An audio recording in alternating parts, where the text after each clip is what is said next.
కేసీఆర్ 10 ఏళ్లలో లక్షల కోట్ల అప్పులు చేశారన్నారు చెన్నూరు ఎమ్మెల్యే వివేక్ వెంకటస్వామి సతీమణి సరోజ. బంగారు తెలంగాణలో కేసీఆర్ కుటుంబమే బాగుపడిందన్నారు. తెలంగాణ ఏర్పాటులో కాకా కుటుంబం కీలక పాత్ర పోషించిందన్నారు. బోయిన్పేటలో ఎన్నికల ప్రచారంలో పాల్గొన్నారు సరోజ వివేక్.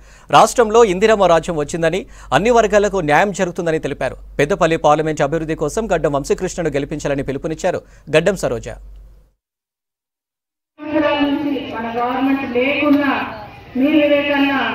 మన విశాఖ చారిటబుల్ ట్రస్ట్ నుంచి బోర్వెల్ తగ్గించింది. ఇప్పుడు మీ అందరికీ మోస్ట్లీ మీరు అడుగుతున్నదంటే ఉపాధి కల్పించాలి, మాకన్నా ఏదైనా మా కాళ్ళ మాకు నిలబడాలి.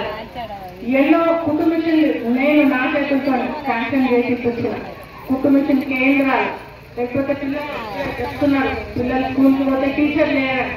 చాలా గవర్నమెంట్ స్కూళ్ళల్లో టీచర్లను కూడా ఇస్తున్నాం, పైసలు కట్టి జీతాలు ఇచ్చి మీరు తప్పకుండా పిల్లలకు చదివియాలి.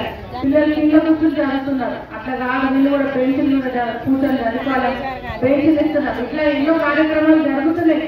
కానీ మనకు చేతిలో పవర్ ఉంటే ఇంకా 10 రెట్లు చేసి ఇంకా మీకు అందవలసిన అన్ని తొందరగా 10 ఏళ్ళలో అందవలసిన 2 ఏళ్ళు 3 ఏళ్ళని ఇవన్నీ సాధ్యమని చూపించడానికి మేము ముందుకు వస్తున్నాము. తప్పకుండా మీ అందరి సహకారం కావాలి. మీ అందరినీ అభ్యర్థిస్తున్నాము. తప్పకుండా గడ్డం వంశీని మంచి మెజారిటీతో ఓటేసి గెలిపించి మళ్ళీ మేము సేవలు చేపించుకోండి. తప్పకుండా చేసేది చాలా ఉన్నాయి, చేస్తామని నేను మాటిస్తున్నాను. మన ప్రభుత్వం వచ్చి 3 నెలలే అయింది. మనకి ఎన్నో గ్యారంటీస్ ఇస్తున్నారు గవర్నమెంట్. ఇప్పుడు ఫ్రీ బస్సు వస్తున్నదా, మీకు ట్రావెల్ చేస్తున్నారా?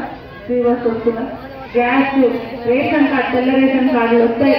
తర్వాత ఆడవారికి వాళ్ళ అకౌంట్లో పైసలు కడితే కొంతమందికి కొన్ని ప్రాబ్లమ్స్ వల్ల పైసలేదని అన్నారు. కానీ తప్పకుండా ఈ కోడ్ తెలుసు కదా, ఎలక్షన్ కోడ్ వచ్చింది.